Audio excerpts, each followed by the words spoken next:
Seaman, itong trabaho na pinapangarap ng karamihan, pero bago pa man makasampa sa barko, maraming mga training ang dadaanan sa bawat isang marino. Mga pagsasanay, sa bidyong ito, pag-usapan natin ano ba ang mga requirements para sa permit number para sa pagkuha ng 2-5.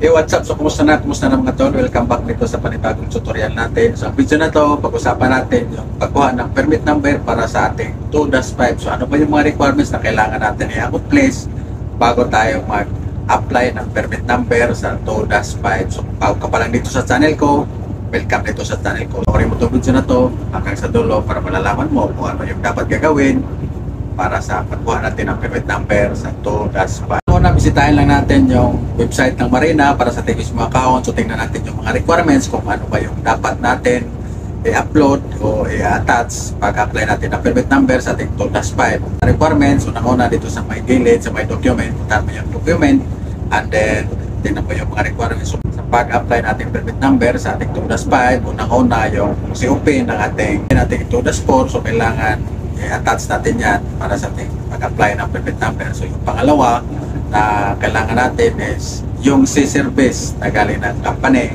So, ilang buwan na tayo.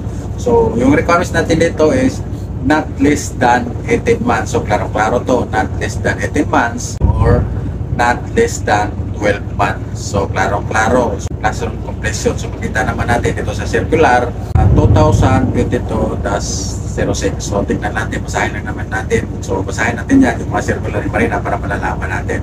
So, yung pangatlong requirements natin is yung valid medical. So, kailangan yung sa Marina, required yung Marina yung medical. So, kailangan PME, format yung sa ating medical. So, pag-upload natin mga dokumento, so kailangan mayroon tayong application ng camera scanner. So, saan pa natin makita yung camera scanner?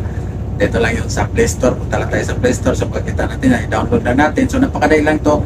At saka hindi mataas yung MB dito sa camera scanner. So, requirements ni Marina dito sa pag-apply ng permit number sa 2-5. Ito naman sa C-service na not less than 18 months. So, ulitin ko, not less than 18 months. So, kailan ba tayo kumukuha? Kailan ba tayo magbilang ng onboard natin para maka-18 months tayo? So, pagkuha natin ng 2-4, so, dyan tayo magbibilang ng 18 months onboard natin. So, kung hindi pa tayo naka-18 months onboard natin, so, wag muna tayo mag-apply ng permit number o kukuha ng 2-5 kasi ma-rejected lang yung application natin ng ating permit number sa 2-5. Ngayon, yung pagkaditi natin na si service na 1 year, supporting documents na lang natin yan. So, pwede natin na i-attach pag-apply na natin ng permit number para dagdag na rin sa experience natin. So, lahat ng mga si service natin, i-attach natin yan. So, pwede natin i-attach yan, mga supporting documents natin. Yun lang mga tol, yung mga requirements natin sa pag-apply ng 2-5. So, not less than 18 months. So, klarong-klaro, not less than 18 months or not less than 12 months. Bago tayo mag-apply, so siguraduhin natin na kompleto na yung onboard natin para bago tayo mag-apply ng permit number para mabilis lang yung transaction. Pag-evaluate ni Marina, mabilis lang. May natutunan ka sa video na to, pagka-share na lang, like, subscribe para mag-updated ka sa mga video na gagawin ko. So, magkita-kits tayo mga tol sa susunod na video.